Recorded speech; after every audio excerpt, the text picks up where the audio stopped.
They mocked the disabled girl until a waitress intervened, not knowing she was the vampire king's daughter. What no one knew, not even the waitress, was that defending royal blood triggered an ancient compact. The king's eyes found hers across the diner. The laughter died, her ordinary life ended.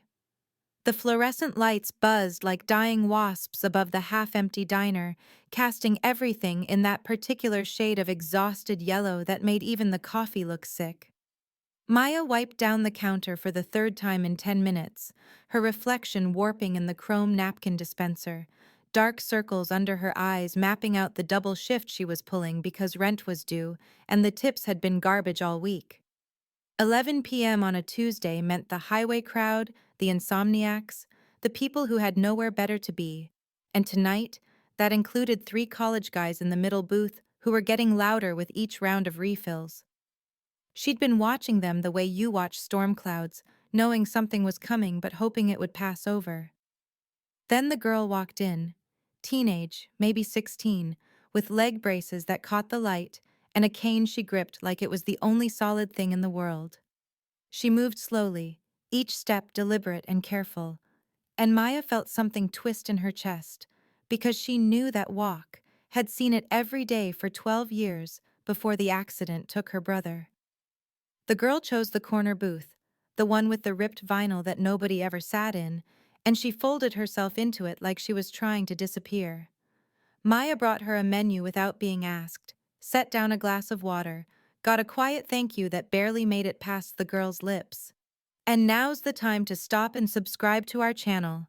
Every subscriber brings us closer to 1,000, which helps us keep these stories alive and coming your way. If you enjoyed this video, don't forget to like it and drop a comment telling us where you're watching from. It's always amazing to see how far these tales travel across the world. Now let's continue. The fries came out 10 minutes later, untouched now, going cold while the girl stared at her phone screen like it held answers to questions she was afraid to ask. That was when the college guys noticed her. The first comment was loud enough to carry, something about wondering if she'd got those braces from a Halloween store, and his friends laughed like he'd said something clever. The girl went very still. Maya's hand tightened on the coffee pot she was holding, her body already angling toward their table before her brain caught up. Another comment, crueler this time, something about freaks, and whether the diner was running a charity case special, and one of them had his phone out now, camera pointed, recording this like it was entertainment. The girl shrank into the booth, shoulders curling inward. And that was it. Maya moved. She didn't think about the fact that these guys were bigger than her, didn't think about the phone or the fact that Rick, her manager, would probably tell her to let it go, didn't think about anything except the way her brother used to look when kids stared at him in grocery stores. She stepped between their table and the girl's booth, her body a wall, her voice low and firm and carrying every ounce of the bone-deep exhaustion she felt. She told them the girl was a paying customer, and they were not, and they needed to leave. Now. The guy with the phone laughed, that particular kind of male laughter that was all performance and cruelty, and he asked her what she was, the girl's mom or something, and his friends thought that was hilarious.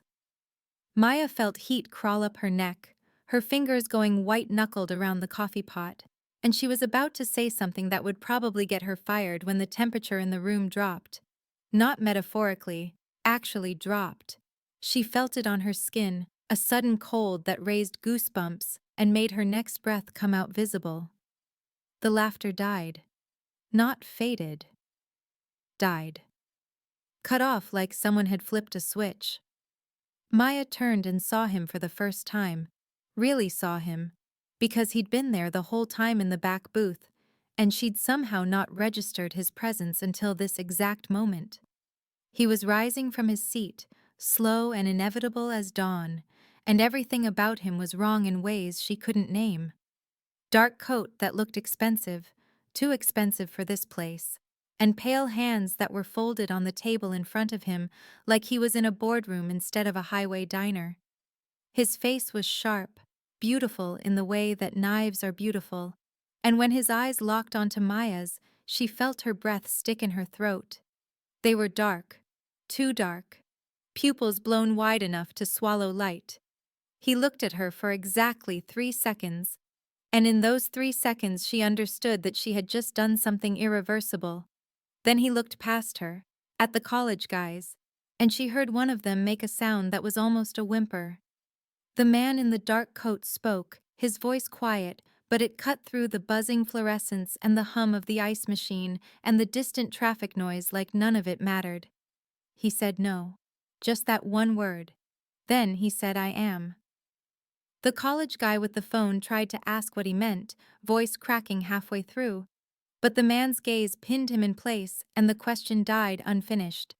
Maya's brain was trying to make sense of the pronouns, trying to connect I am to her question about being the girl's mother, and then she saw the girl, saw Elara though she didn't know her name yet, saw the way her hand was reaching toward the man in the dark coat, trembling, seeking. The word daughter was never spoken, but Maya understood it anyway. Understood it in the way Elara's whole body oriented toward this man, like a compass finding north. The college guys were scrambling now, chair legs scraping linoleum, one of them dropping his phone in his hurry to get his wallet out and throw cash on the table. They were mumbling apologies to no one in particular, eyes down, and they were out the door in less than 30 seconds.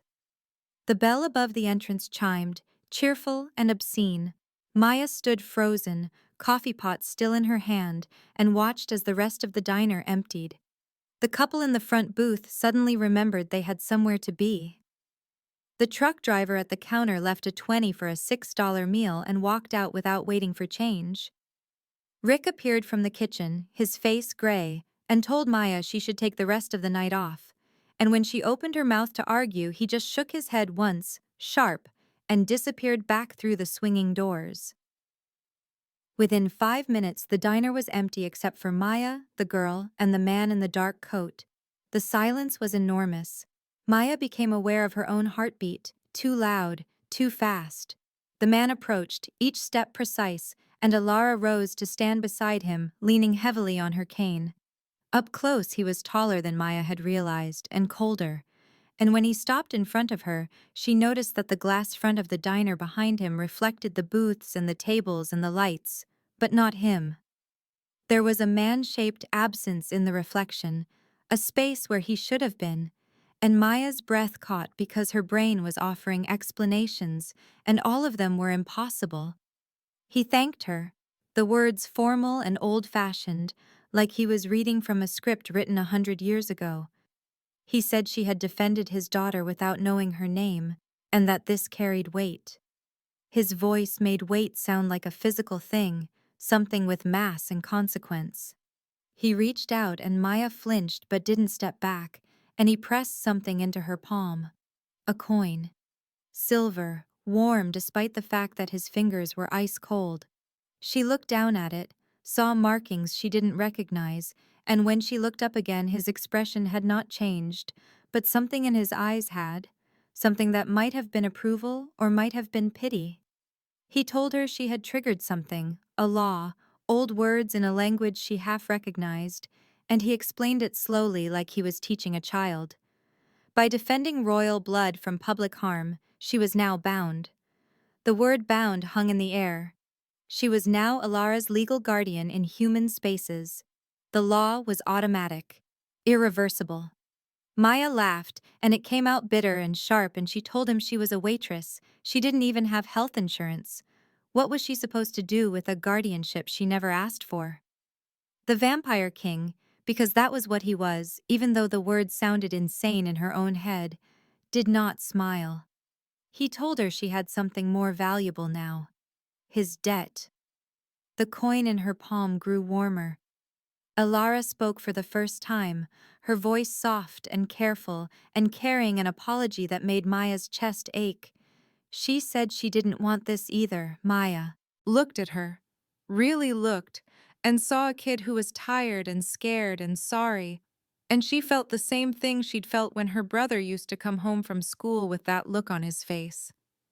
The Vampire King watched her process this, watched her like he was reading a book he'd already finished, but wanted to see how she reacted to the ending.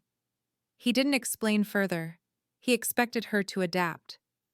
Maya closed her fist around the coin, felt the edges bite into her skin, and she didn't say yes and she didn't say no. She just nodded once. The Vampire King inclined his head a fraction of an inch, turned, and guided Alara toward the door. Maya watched them go, watched the way he adjusted his pace to match hers, watched the door close behind them. Outside, a black car idled at the curb, windows tinted dark, no license plates. As they approached it, Maya saw a red blink in the glass, small and rhythmic. A recording light. Someone was watching. Someone had recorded this whole thing. The coin in her palm pulsed once like a heartbeat, and Maya stood alone in the empty diner under the buzzing fluorescent lights and understood that her ordinary life had just ended. Maya stood in the empty diner, staring at the silver coin in her palm, and felt anger rising in her chest like floodwater, hot and unstoppable. The Vampire King had left with Alara, the door swinging shut behind them with a soft chime that sounded absurdly cheerful. And now Maya was alone with the coin and the implications and the red blinking light she could still see through the glass front, watching from the black car that had no business existing in her ordinary life. She walked to the door, locked it, flipped the sign to closed, even though her shift didn't end for another 3 hours. Her hands were shaking. Rick emerged from the kitchen, his face the color of old newspaper, and he looked at her like she'd just told him she had a terminal diagnosis. He asked if she was okay, and she almost laughed because what a stupid question, what a completely useless arrangement of words.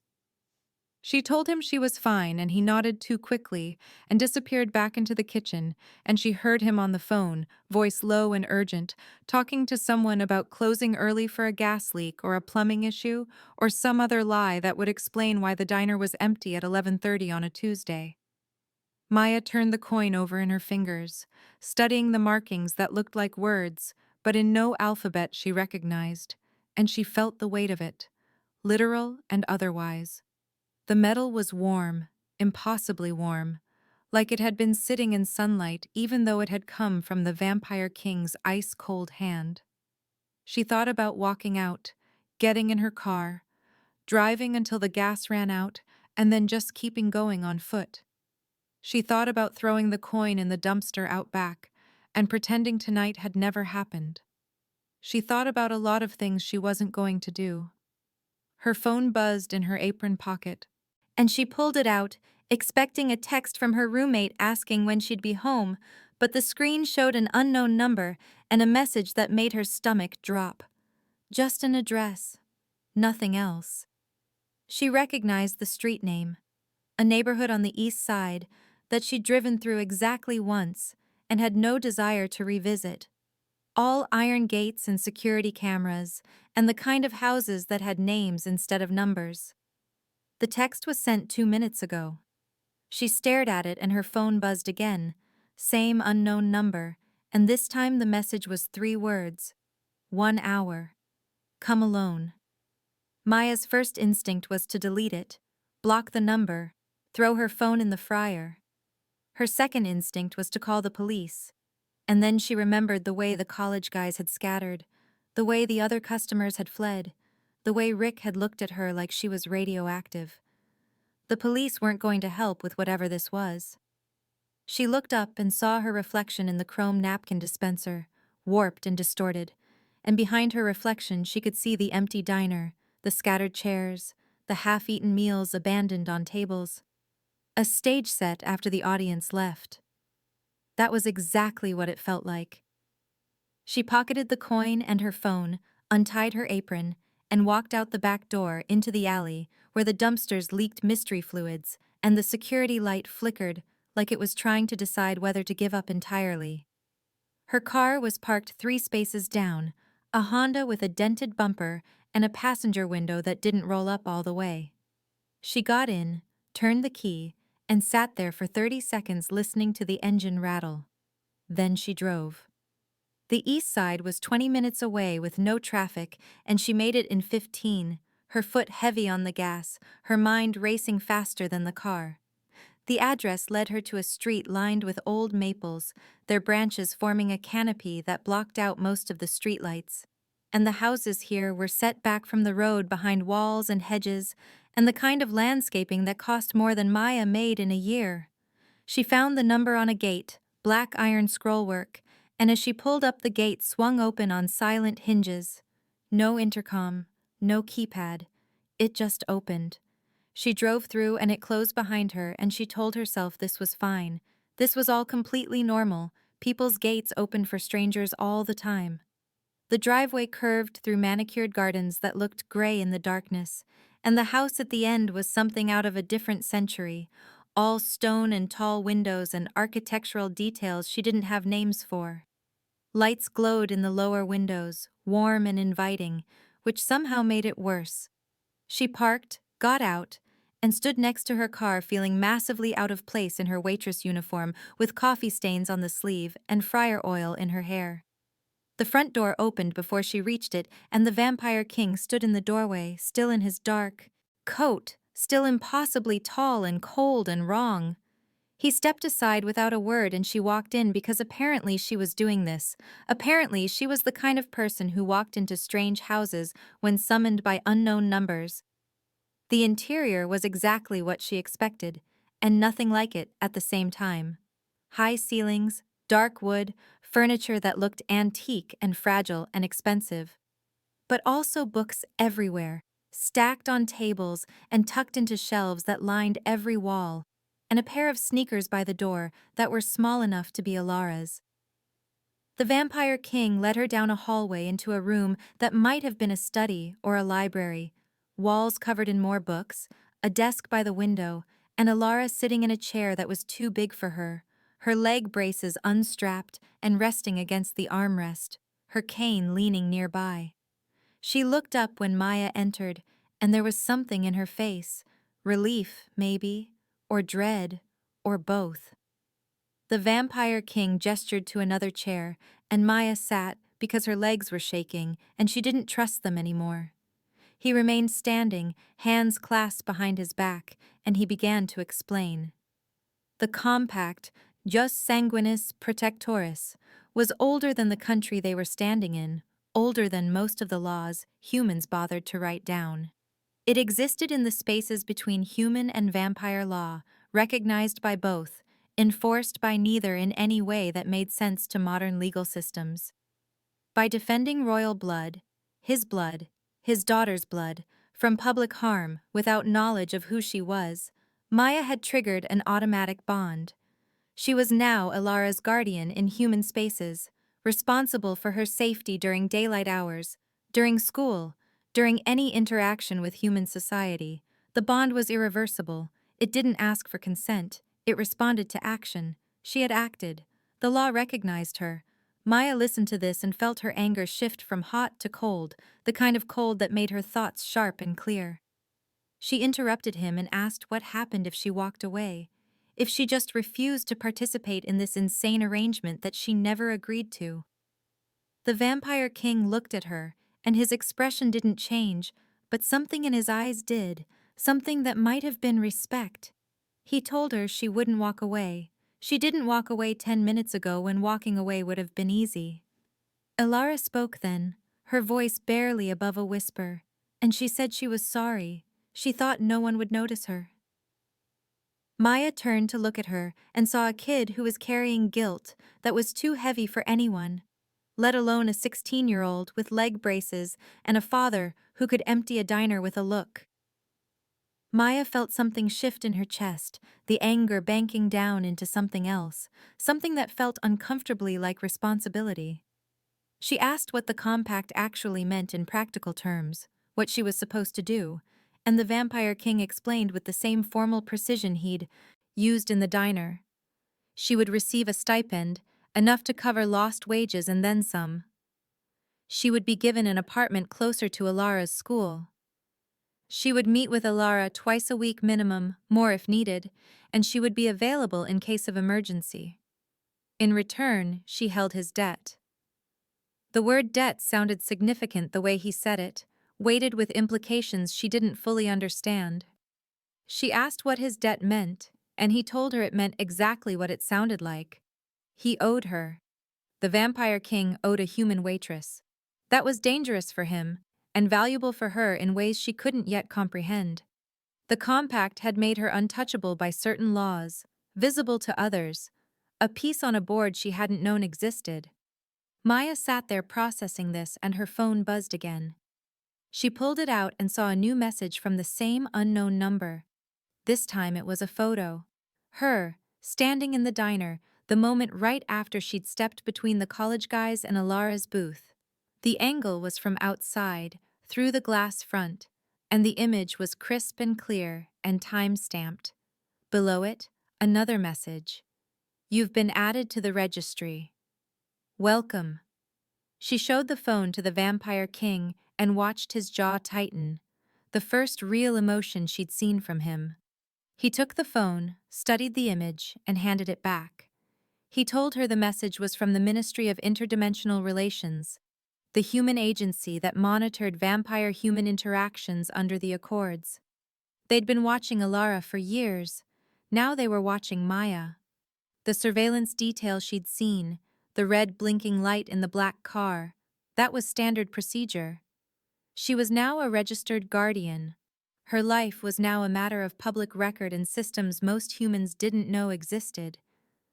Maya felt something like hysteria bubbling up in her throat, and she shoved it down because laughing right now seemed like a bad idea. She asked if she had any choice in this, and the Vampire King told her the same thing he'd said in the diner. The compact didn't ask for consent. She'd already chosen when she stepped between Alara and harm. Everything after that was just paperwork. She wanted to argue, wanted to find a loophole, wanted to demand he undo this. But she looked at Alara sitting in the too-big chair with her leg braces unstrapped and her eyes full of apology, and she knew he was right. She hadn't walked away then. She wouldn't walk away now. She asked what happened next, and the Vampire King handed her a folder, thick and official-looking, with her name printed on a label on the front. Inside were documents, contracts in language that was half legalese and half something older, agreements she didn't remember signing, but that apparently bore her signature anyway. Dated tonight. Time-stamped to the minute she'd touched the silver coin. There were keys to an apartment, an address 3 blocks from Ilara's school. There was a bank card with her name embossed on it tied to an account she'd never opened.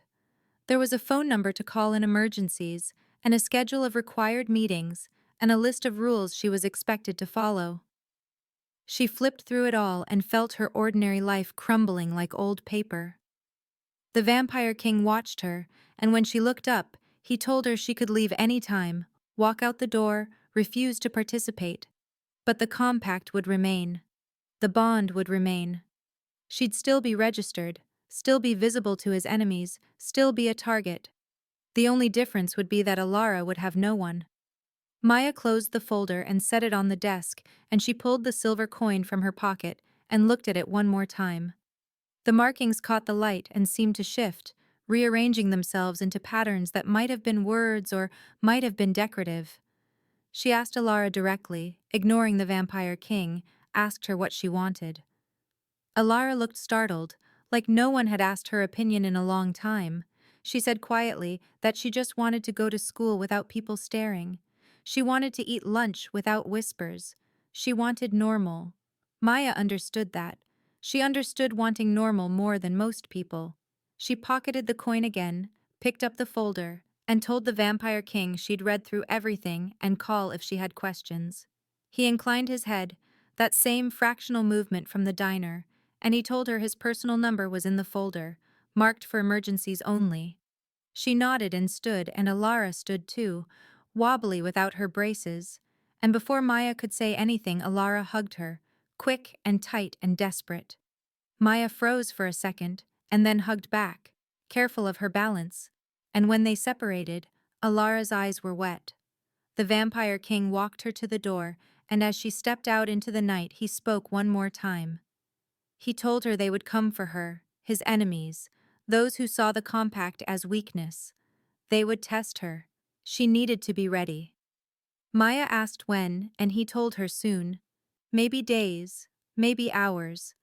The compact was public record now. Everyone who mattered knew.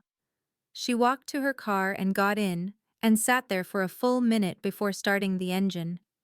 In the rearview mirror she could see the house, lights glowing in the windows, and the vampire king standing in the doorway watching her leave.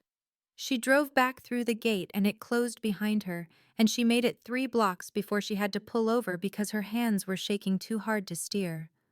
She sat on the side of the road and stared at the folder in the passenger seat, and the silver coin in her cup holder, and her phone with its message from the ministry, and she tried to figure out when exactly her life had stopped being hers. The answer was obvious. The moment she'd stepped between Alara and harm. The moment she'd acted without thinking. The moment she'd been exactly who she was. Her phone buzzed again and she picked it up expecting another message from the unknown number, but instead it was Rick, asking if she was okay, saying he'd closed the diner and gone home, and if she needed anything to call. She texted back that she was fine, a lie, and then she drove home to her apartment that apparently she wouldn't be living in much longer, and she sat on her couch in the dark and tried to process the fact that she was now bound by ancient law to protect a vampire king's daughter, and there was absolutely nothing she could do about it.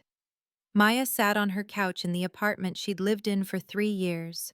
The same couch she'd bought secondhand from a guy on Craigslist who'd seemed nervous the entire transaction. And she stared at the folder from the Vampire King, like it might catch fire if she looked away. Her phone sat next to her, screen dark, and the silver coin was on her coffee table, catching the light from the street lamp outside her one window that faced a brick wall so close she could touch it if she opened the glass. The apartment was small, cluttered with the debris of a life lived paycheck to paycheck, bills stacked on the counter, laundry in a basket she kept meaning to fold, dishes in the sink from 3 days ago. It smelled like the vanilla candle her roommate burned constantly, and the curry they'd had for dinner last week, and something vaguely damp that might have been the carpet or might have been the walls. This was her space, her life, her ordinary cluttered existence, and she could feel it slipping away like water through her fingers. Her phone buzzed and she jumped, her heart doing something complicated in her chest. Unknown number. She picked it up, hands steadier than they'd been an hour ago, and opened the message. A photo. Her, standing in the diner, holding the silver coin. The angle was from across the room, through the window, the same perspective as the earlier surveillance shot, but this one was closer, more detailed. She could see her own expression, confused and angry and lost. No message, just the image. She stared at it and her phone buzzed again, same number. And this time the text read, "You have something that belongs to interests beyond your understanding. Be careful." She was still processing that, still trying to figure out if it was a threat or a warning or both, when someone knocked on her door. 3 sharp raps, official sounding, the kind of knock that said this wasn't a neighbor asking to borrow sugar. Maya got up, moved to the door, looked through the peephole. A woman stood in the hallway, mid-40s maybe, gray suit that looked expensive and uncomfortable, dark hair pulled back in a style that was professional to the point of severe. She held up a badge and Maya saw the letters even through the distortion of the peephole. Ministry of Interdimensional Relations. The woman waited, patient, like she had all the time in the world, and knew Maya would eventually open the door. Maya did. She unlocked the deadbolt and the chain and pulled the door open, and the woman smiled, polite and cold, the kind of smile that never reached the eyes. She introduced herself as Agent Castellan, asked if she could come in, and stepped past Maya before getting an answer. The badge was clipped to her belt now, catching the overhead light, official and sterile and completely wrong in Maya's personal space. Castellan looked around the apartment with the kind of assessment that felt invasive, taking in the unmade couch bed where Maya's roommate slept, the kitchen visible through the open archway, the single window with its view of brick.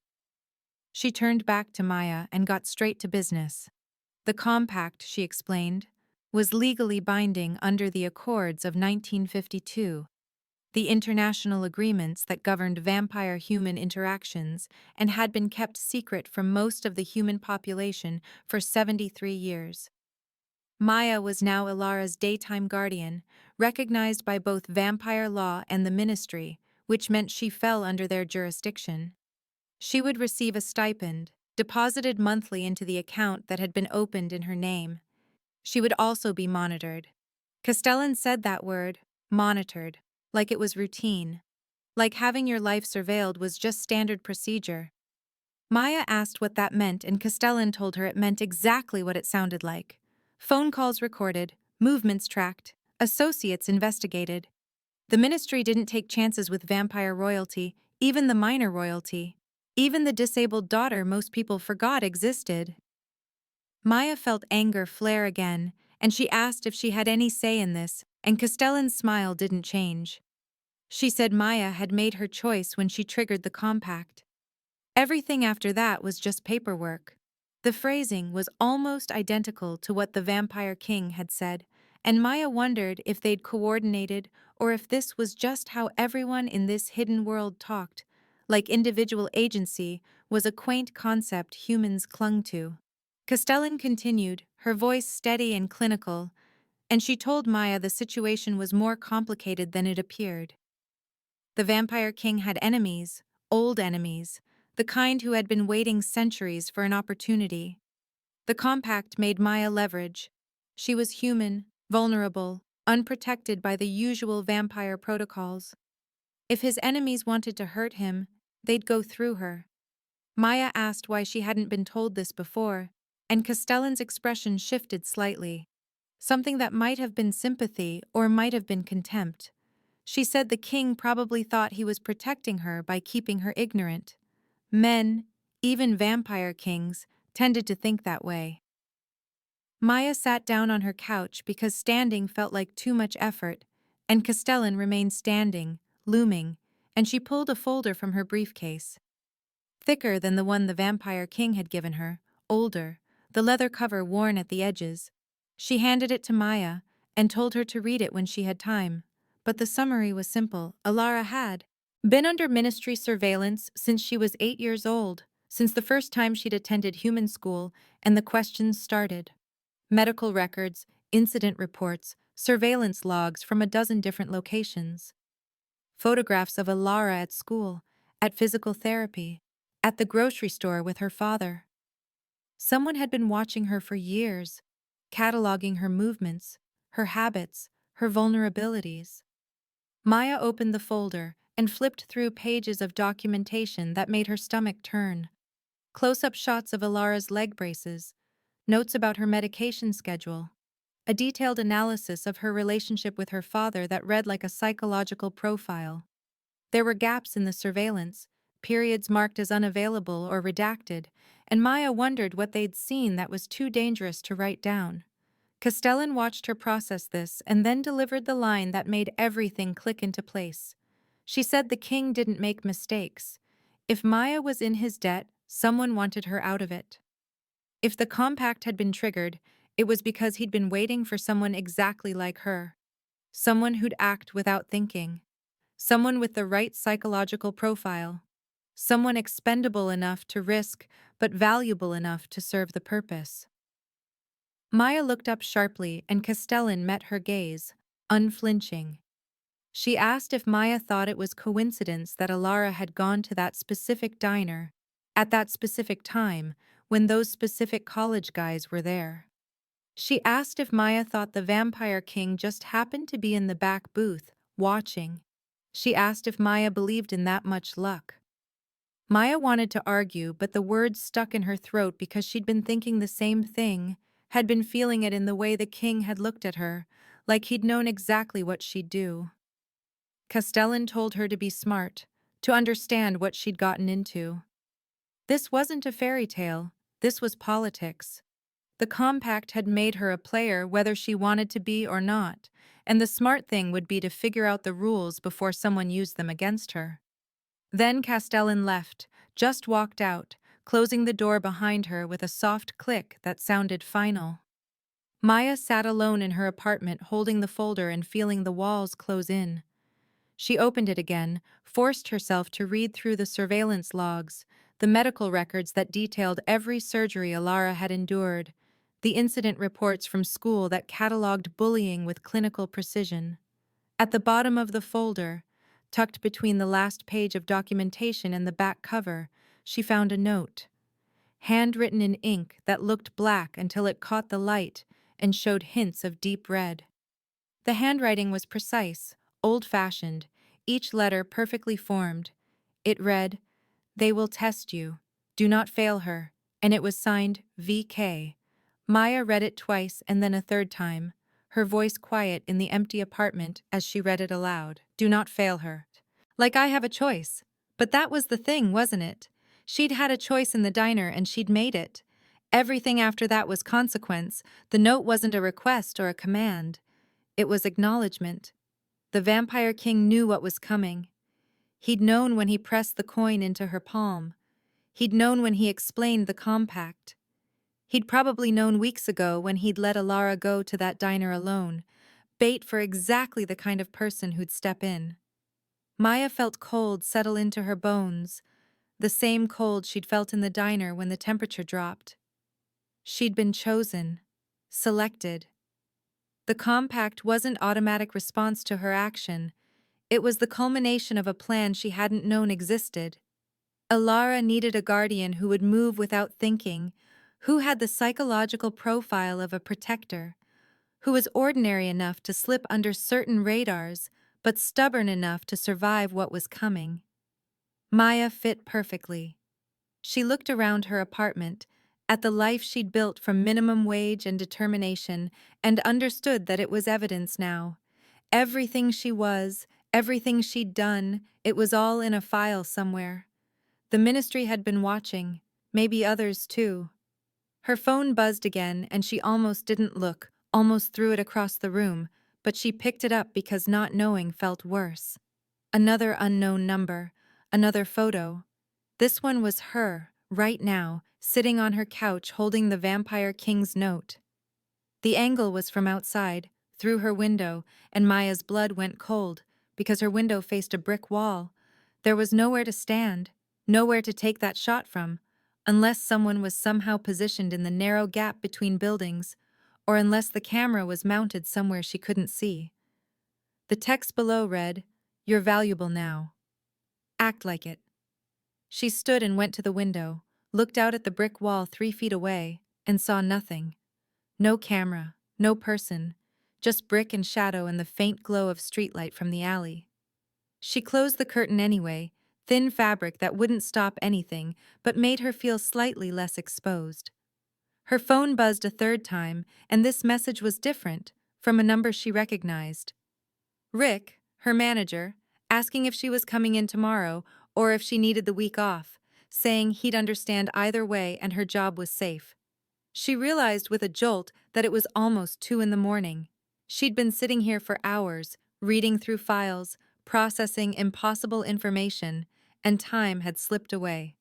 She texted back that she'd be in tomorrow, normal shift, because the alternative was sitting in this apartment thinking about surveillance and compacts and tests she didn't understand. Rick replied immediately, just a thumbs-up emoji, and Maya set her phone down and picked up the silver coin again. It was still warm. It had been warm for hours, impossibly warm, and she wondered if it would ever cool down, or if this was permanent, this constant heat against her palm. She thought about the Vampire King's note, about the instruction not to fail Ilara, and she realized that failure had probably been defined already. There were rules to this test, parameters she didn't know, and she was expected to figure them out while people watched and recorded and judged. The folder from Castellan sat on her coffee table next to the folder from the Vampire King, 2 different versions of the same story, 2 different explanations for how Maya's life had stopped being ordinary. She picked up both, carried them to her bedroom, and stuffed them in her closet behind the winter coats she never wore, because winter in this city meant 50 degrees and rain. Out of sight but not out of mind. She lay down on her bed fully clothed and stared at the ceiling, and tried to remember what her biggest problem had been yesterday. Rent, probably, or the fact that her car needed an oil change. Small problems, human problems, problems that didn't involve ancient compacts or vampire royalty or surveillance photos taken from impossible angles. Her phone buzzed one more time, and she almost ignored it but couldn't. Picked it up and saw a final message from the same unknown number that had sent the photo of her on the couch. This one was just text, no image, and it read, "The king chose you because you're predictable. Prove him wrong." Maya turned her phone off completely, pulled her pillow over her face, and tried to sleep. She didn't. She lay there in the dark, listening to her roommate come home around 3, listening to the building settle, listening to sirens in the distance. And she thought about choices and consequences, and the fact that she'd stepped between a scared kid and harm without knowing she was ending her own ordinary life.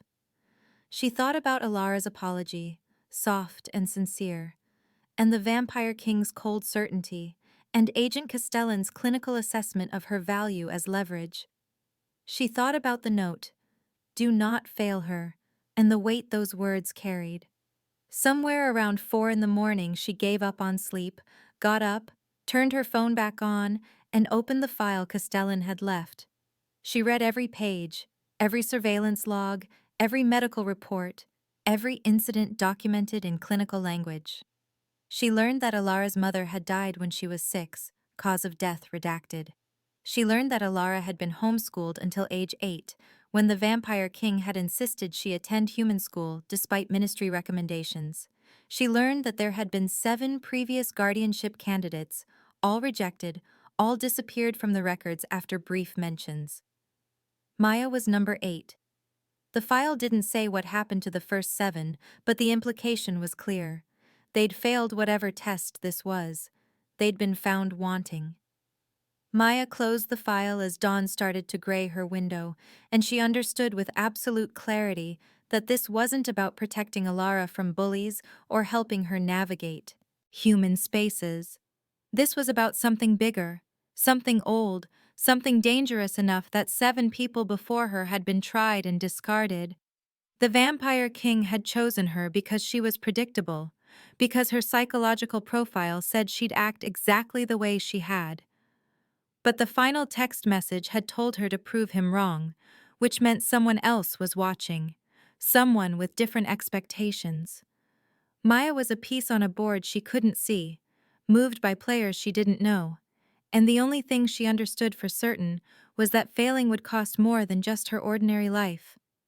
It would cost Alara something too, something the Vampire King was desperate to protect, something worth binding himself to a human waitress through ancient law.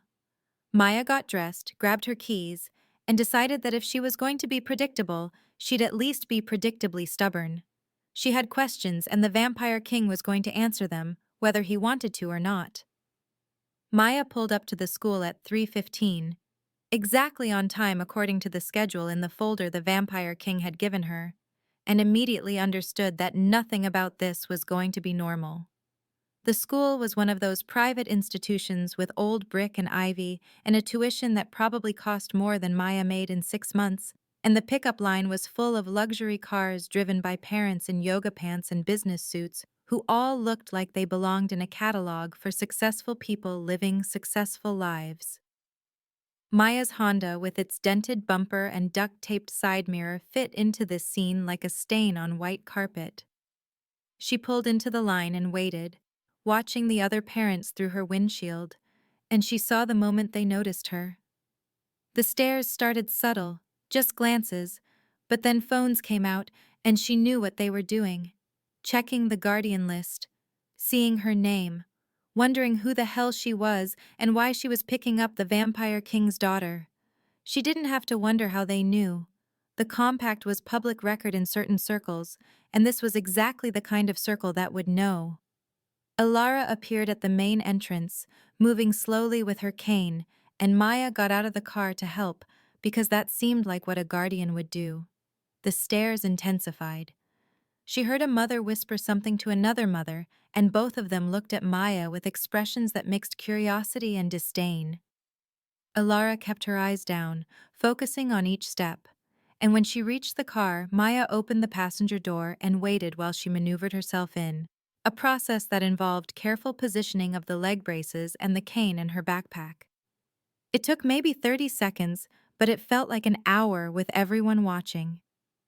Maya closed the door, walked around to the driver's side, got in, and pulled out of the line. Neither of them spoke for the first 3 blocks.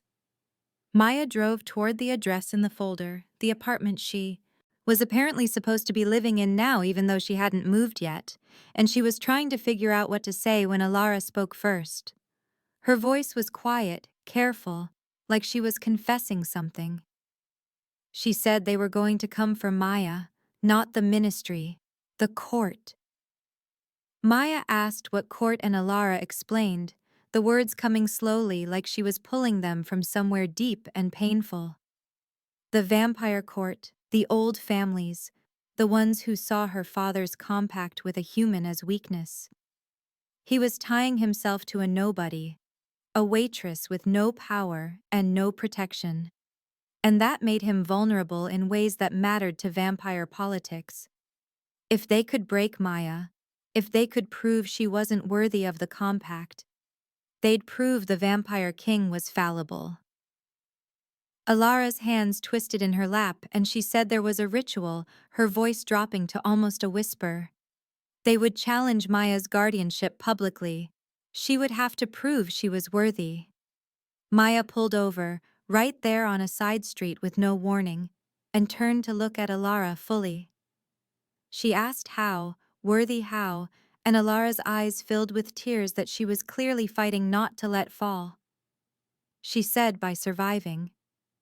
The ritual was old, older than the compact, and it was designed to break people.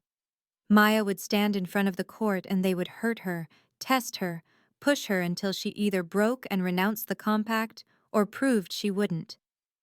Alara said they would make it public, ritual law that even the ministry couldn't interfere with, and Maya would have to endure whatever they decided was appropriate testing. The word testing sounded clinical, but Alara's expression made it clear that clinical was the last thing it would be. Maya sat there with the engine running and tried to process this, tried to fit it into the mental framework she'd been building since last night, and found that it fit perfectly. This was the test the Vampire King's note had mentioned. This was what the surveillance was documenting. This was why 7 people before her had failed. She asked when, and Alara said soon, maybe days, maybe less. The court moved fast when they smelled blood. Maya wanted to ask more, but Alara was crying now, silent tears running down her face, and she was apologizing again, saying she never wanted this, saying her father should have just kept her isolated, saying Maya should walk away before it was too late. Maya reached over and squeezed her hand once, brief and awkward, because physical comfort wasn't something she was good at, and she told Alara it would be okay, even though she had no idea if that was true. She put the car back in gear and drove to the apartment, helped Alara inside, and stayed with her until the Vampire King arrived an hour later to take her home. He looked at Maya, and something passed between them, some acknowledgement that the clock was ticking, and then he left with Alara. And Maya was alone in an apartment that wasn't hers, surrounded by furniture she hadn't chosen and a life she hadn't asked for. She went back to her real apartment that night, the one with the brick wall view and her roommate and her actual life, because she wasn't ready to abandon it completely.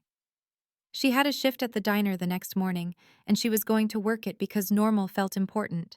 Like if she could just keep doing normal things, then maybe this would all resolve itself somehow. She knew that was stupid, but she clung to it anyway.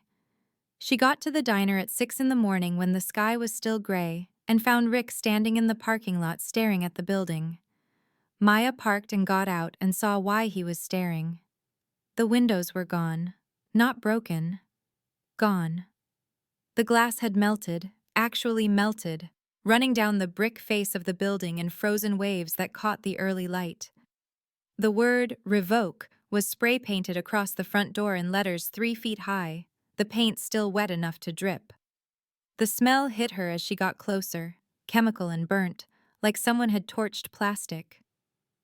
Rick turned when she approached, and his face was gray again, the same color it had been 2 nights ago. He asked if she knew anything about this, and Maya said no, which was technically true even though she knew exactly what it was about.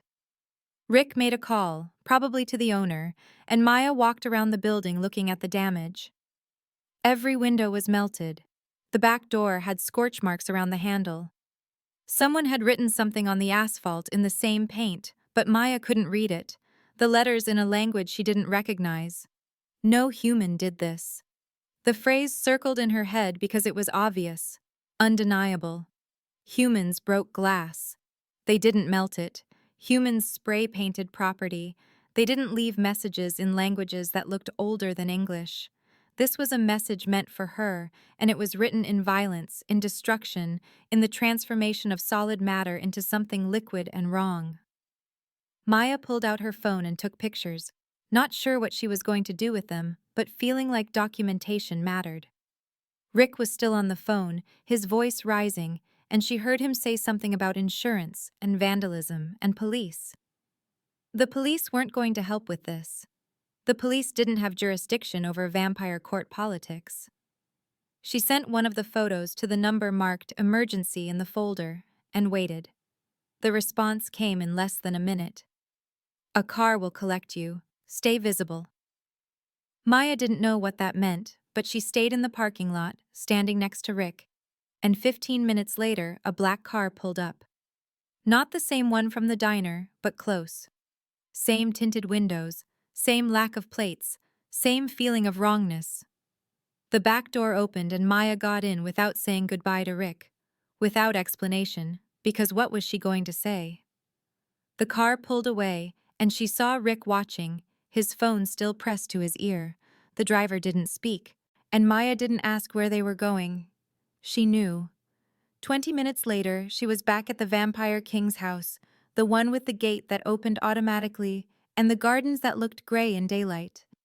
The driver let her out and left immediately, the car disappearing down the curved driveway, and Maya walked to the front door.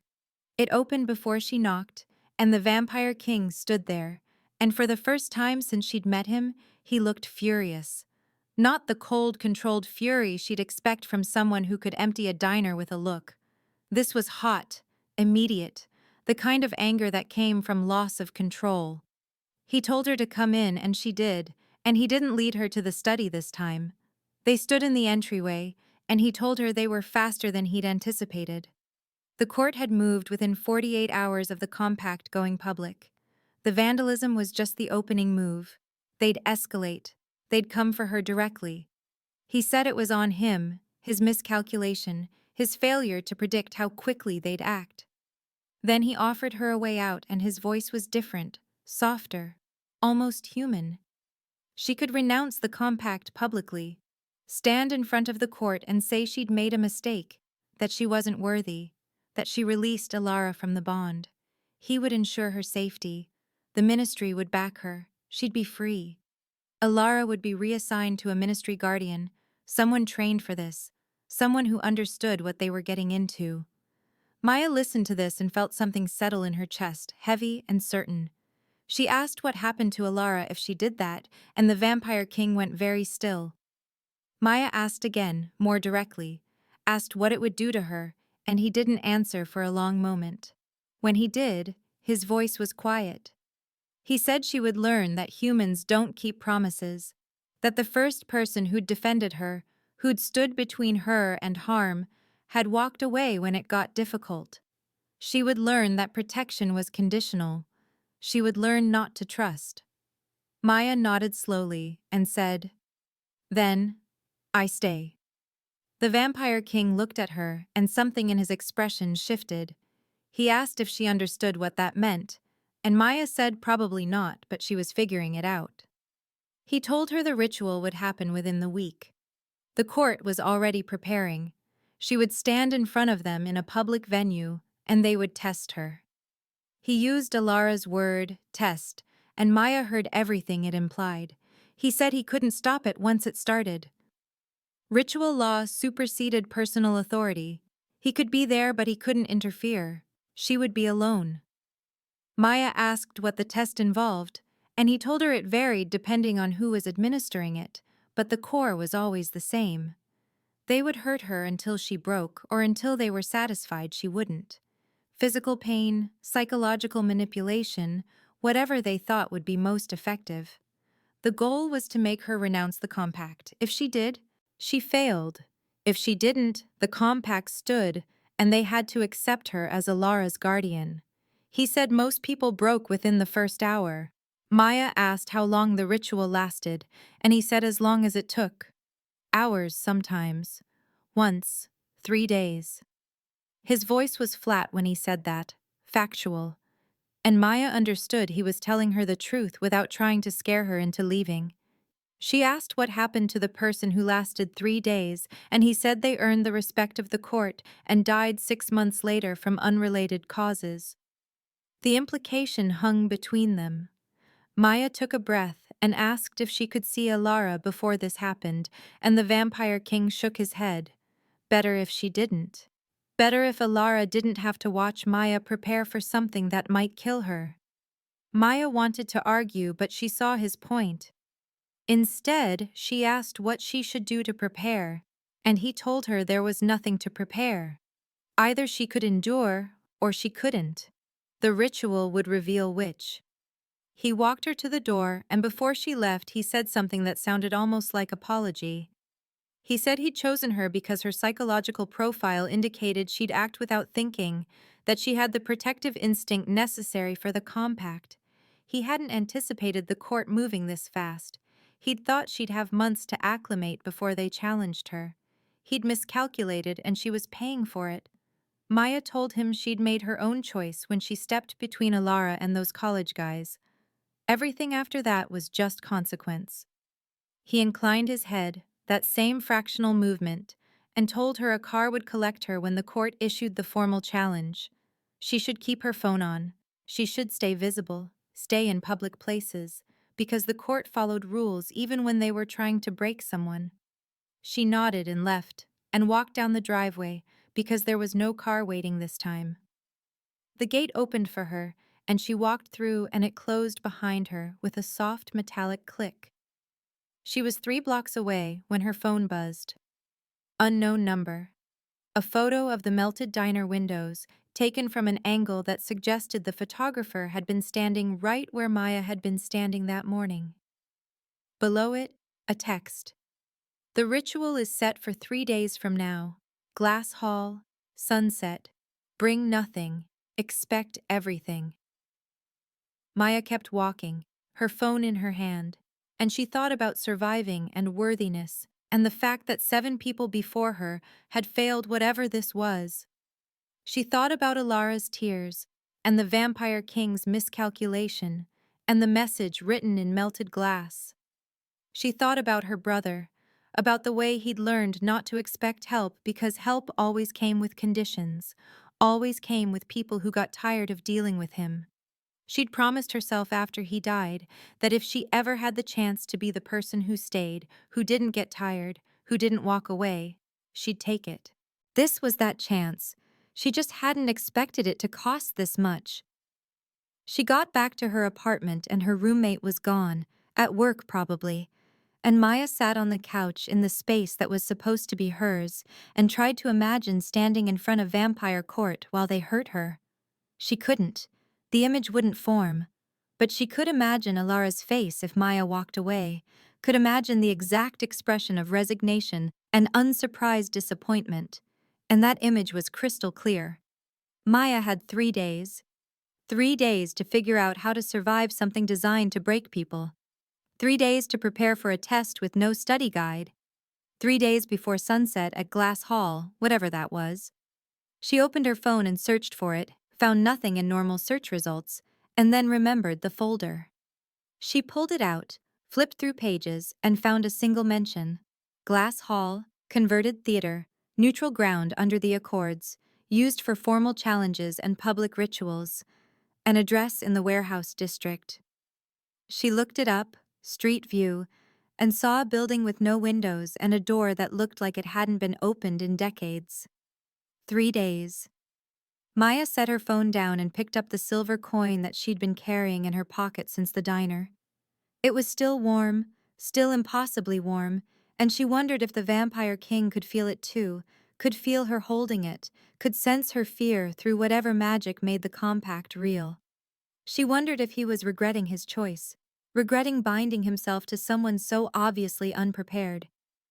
She wondered if Alara was sitting in that big house right now, face pressed to the window like she'd been when Maya left the Vampire King's apartment, watching and waiting and hoping Maya wouldn't do what 7 others had done. Maya closed her fist around the coin and felt the heat of it, felt the weight of promises she'd made without words, and she decided that 3 days was enough time to at least pretend she knew what she was doing. She couldn't prepare for the ritual, but she could prepare herself. She could show up. She could stand there. She could refuse to break for as long as her body allowed. That was all anyone could do.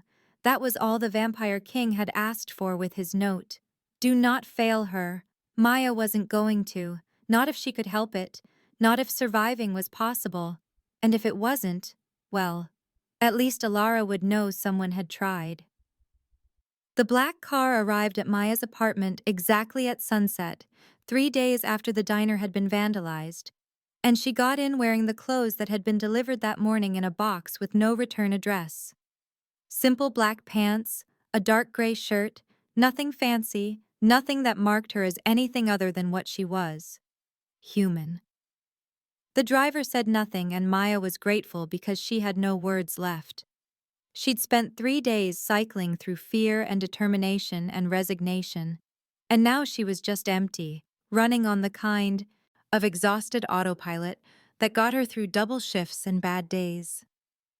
The glass hall was in the warehouse district like the folder had said, surrounded by buildings with broken windows and chain-link fences, and it looked abandoned until the car pulled up to the entrance and Maya saw the door was open, light spilling out onto the cracked pavement. She got out, and the car left immediately, taillights disappearing around a corner, and she stood alone on the sidewalk trying to make her legs move. The building was old brick, converted from something industrial decades ago, and the door led into a foyer with marble floors and walls covered in mirrors. Maya saw herself reflected a dozen times, fractured and multiplied. A nervous woman in dark clothes who looked like she was walking to her own execution. Maybe she was. The mirrors followed her down a hallway, more reflections, more versions of herself, and she understood this was intentional. The court wanted her to see herself, to confront what she was about to do, to give her every opportunity to turn around and leave. She kept walking. The hallway opened into the main space, and Maya stopped breathing for a second because it was beautiful and terrible in equal measure. A converted theater, high ceilings supported by iron beams, chandeliers hanging at intervals that caught the light and threw it back in sharp angles. More mirrors covered the walls, floor to ceiling, and the seats had been removed to create an open floor. In the center was a circle marked in what looked like salt, maybe 10 feet in diameter, and inside the salt was another circle in dark metal. Iron. The smell hit her as she got closer, ocean salt and something metallic, and underneath it all, a scent like old blood. 3 figures stood outside the circle, dressed in formal robes that looked ceremonial and archaic, and Maya recognized the style from historical paintings she'd seen in museums. Vampires, obviously, though they looked human enough in the dim light. 2 men and a woman, all pale, all watching her with expressions that gave nothing away. The lead figure, the woman in white robes, gestured for Maya to approach. Her voice carried in the empty space, formal and cold, and she explained the ritual in terms that sounded like they'd been repeated for centuries. Probatio Dolores, proof of pain. Maya would stand in the circle and answer questions while the court determined her worthiness to hold the compact. If she stepped out of the circle or renounced the compact, Alara would be declared unworthy of human protection, and the bond would dissolve. If she endured until the court was satisfied, The compact would stand. The rules were simple. The execution would not be. Maya looked past the 3 court members and saw the gallery, raised seating along the back wall, and there were people there. Not many, maybe 20, but enough to make this public like Alara had said. She found Alara immediately, sitting in the front row, her leg braces, visible even from this distance, and the vampire king beside her with his hands clenched on the armrest. Their eyes met, and Maya saw something in his expression that might have been apology or might have been resignation. Then the woman in white gestured again, and Maya stepped into the circle. The salt crunched under her feet, and the iron circle inside it was raised slightly, a rail she could hold if she needed support. She gripped it immediately because her legs were shaking and she didn't trust them. The metal was cold, colder than it should have been, and within seconds her palms were sticking to it. The woman in white began. The questions started simple, factual, her name and age and occupation, and Maya answered in a voice that sounded steadier than she felt. Then they shifted. The woman asked why Maya had defended Alara, and Maya said because she needed someone. The woman asked if Maya knew who Alara was when she stepped between her and the college students, and Maya said no. The woman asked if Maya would have acted differently if she'd known, and Maya said no again. The first man, older with gray streaking his dark hair, took over. He asked about Maya's brother, and her hands tightened on the iron rail because she hadn't expected this, hadn't expected them to go there. He asked how her brother died, and Maya said car accident, her voice flat. He asked who was driving, and Maya said she was. He asked if she blamed herself, and Maya didn't answer because the answer was obvious and saying it out loud would break something. He asked again, his voice sharper, and Maya said yes. He asked if defending Alara was about saving her brother retroactively, about fixing a mistake she couldn't undo, and Maya felt tears prick her eyes. She said she was here because Alara needed someone. Just that. The same answer. The second man took over and he was crueler, his questions designed to cut. He asked about her poverty, about her lack of education, about what made her think she was qualified to protect anyone. He asked if she understood she was a liability, that her weakness made the vampire king vulnerable, that her very existence as guardian was a threat to Alara's safety. He asked if her savior complex was worth getting a child killed. Maya's palms were bleeding now, the cold iron cutting into skin, and she felt blood slick between her fingers. She didn't let go. She said she was here because Alara needed someone. The woman in white stepped forward again, and her voice dropped, intimate and vicious. She said Maya's brother had been in pain, that the accident had left him suffering, that maybe dying was a mercy compared to what his life would have been. She said Maya had failed him, and she would fail Alara too because failure was what Maya did. She asked why Maya thought this time would be different. Maya's vision blurred, and she blinked hard and saw Alara in the gallery, tears streaming down her face, silent and horrible. The vampire king's hands were white-knuckled on the armrest, and he was staring at Maya like he was trying to will her strength through distance. Maya took a breath that hurt and said she was here because Alara needed someone. The questions continued. They cycled through the 3 court members, each one finding new ways to probe old wounds, new angles to attack. They brought up every failure in Maya's life, every mistake, every moment of weakness. They asked about her father who'd left when she was 8, her mother who'd died when she was 20, the relationships that had failed, the jobs she'd lost, the dreams she'd abandoned. They painted a picture of a woman who couldn't hold on to anything, who let everything slip through her fingers, and they asked what made her think she could hold on to this. Maya's answers became automatic, a mantra she repeated while they dissected her. I'm here because she needed someone. I'm here because she needed someone. I'm here because she needed someone. Her hands were numb from gripping the iron rail, and her palms were definitely bleeding, blood mixing with cold metal, and she could feel it running down her wrists. the chandeliers hummed overhead, and the mirrors showed her 100 versions of herself, all bleeding, all shaking, all refusing to move. Time stopped meaning anything.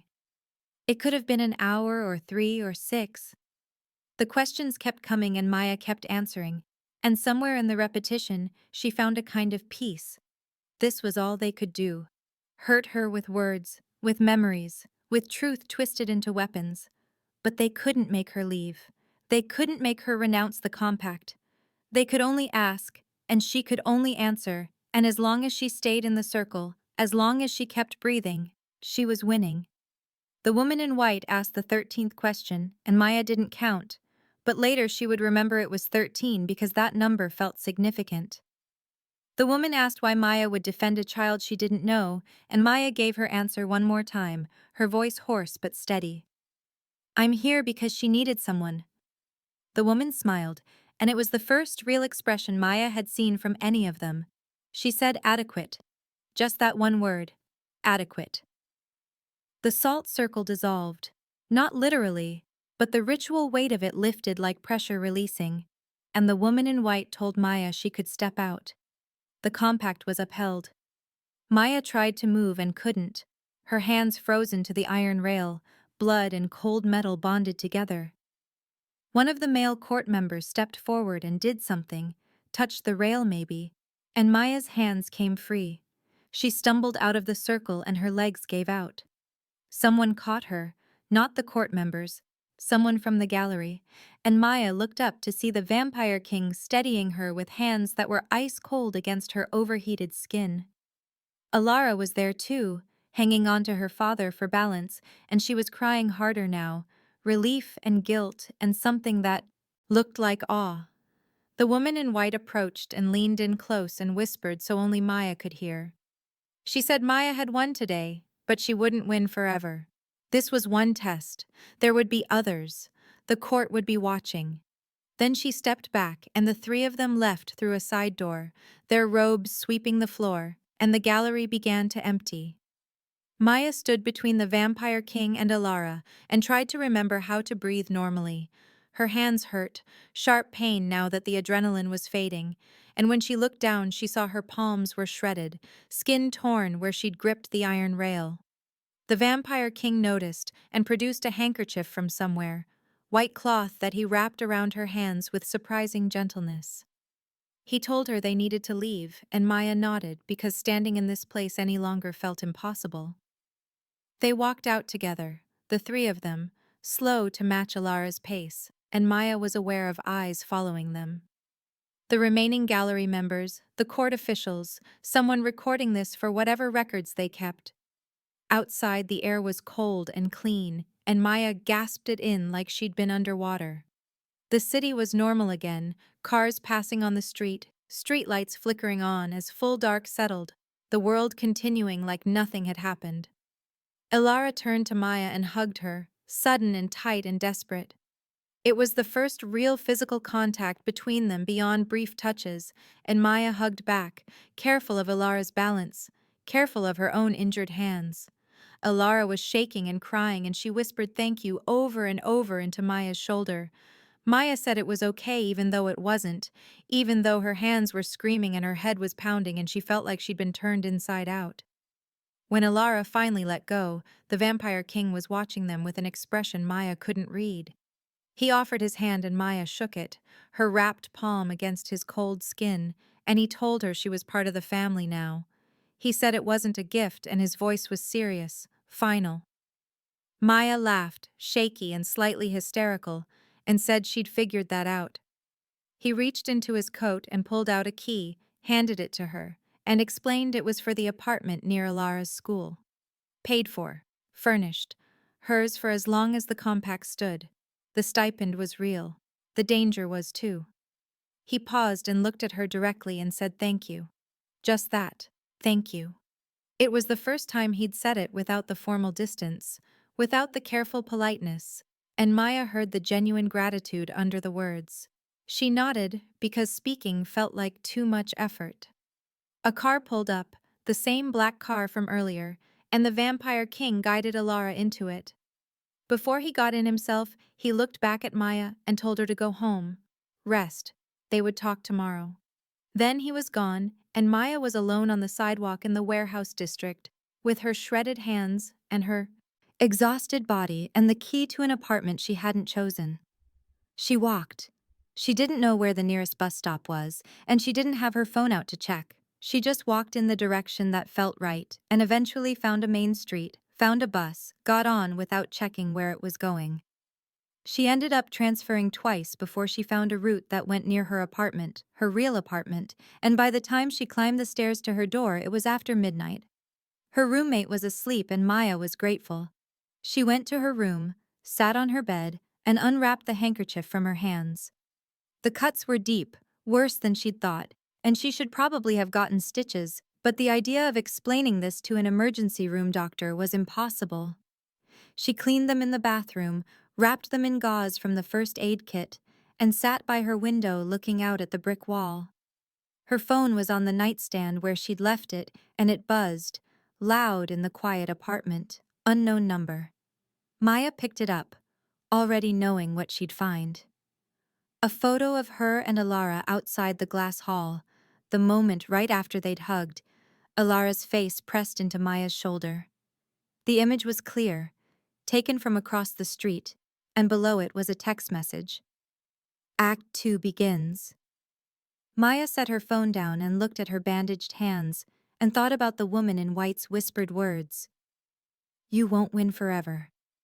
The compact was upheld. She'd survived the ritual. She'd proven herself adequate, whatever that meant. But this wasn't over. This was never going to be over. She'd stepped into something ancient and complicated and dangerous, and surviving one test just meant there would be others. The key to the new apartment was on her dresser, small and silver and ordinary. The stipend was real, the danger was too. Maya was part of the family now, and that meant she was a target, a piece on a board, someone worth watching and testing and breaking if possible. She thought about Alara's hug, about the way she'd whispered thank you, like Maya had given her something precious. She thought about the Vampire King's genuine gratitude, the first real emotion she'd seen from him. She thought about her own answer, repeated 13 times until it became truth. I'm here because she needed someone. That was still true. Whatever came next, however Act 2 unfolded, that fundamental truth remained. Alara needed someone, and Maya had decided to be that person. The cost was higher than she'd anticipated. The danger was real. The tests would continue. But Maya had made her choice in a diner 3 days ago, and she'd confirmed it tonight in a circle of salt and iron. She wasn't walking away. Not when walking away meant Alara learned that protection was conditional, that humans didn't keep promises. Maya might fail eventually. The woman in white seemed certain she would, but she wouldn't fail by choice. She wouldn't fail by giving up. If she failed, it would be because something killed her or broke her beyond repair. Until then, she was here. She looked at her phone, at the text that promised Act 2, and she felt something settle in her chest. Fear, yes, but also determination. Also the stubborn refusal to let someone else write her ending. The city continued outside her window, normal and ordinary, and completely unaware of glass halls and vampire courts and compacts written in ancient law. Maya sat in her small, cluttered apartment with her brick wall view and her bandaged hands and her new, impossible life, and she decided that adequate was enough. The court had accepted her. The compact stood. Alara had someone who wouldn't walk away. Everything else was just details. Her phone buzzed one more time, a different number, and this message was from the Vampire King. 3 words. Well done, Maya. She read it twice and then turned her phone off completely because she couldn't handle any more tonight. She lay down on her bed fully clothed and stared at the ceiling and tried to remember what her biggest problem had been a week ago. It felt like looking at someone else's life, distant and irrelevant. That person didn't exist anymore. That ordinary waitress with her ordinary problems had ended the moment she'd stepped between Alara and harm. This new version, this Maya who survived rituals and earned the gratitude of vampire kings and had her life documented by unknown watchers, She was still figuring out who she was. But she knew one thing for certain. She was someone who stayed. Someone who kept promises even when they cost more than expected. Someone who answered, "I'm here," because she needed someone and meant it every single time. The mirrors in Glass Hall had shown her 100 fractured versions of herself, and now she understood they'd been showing her the truth. She was breaking into something new, being remade by choices she couldn't take back. The woman who walked out of that building wasn't the same one who'd walked in. Maya closed her eyes and let exhaustion take her, and her last thought before sleep was that adequate was just another word for survivor. The court had called her adequate. She'd take it. Act 2 could come. She'd survived Act 1. She'd figure out how to survive whatever came next. She had to. Alara needed someone, and Maya had decided that someone was her.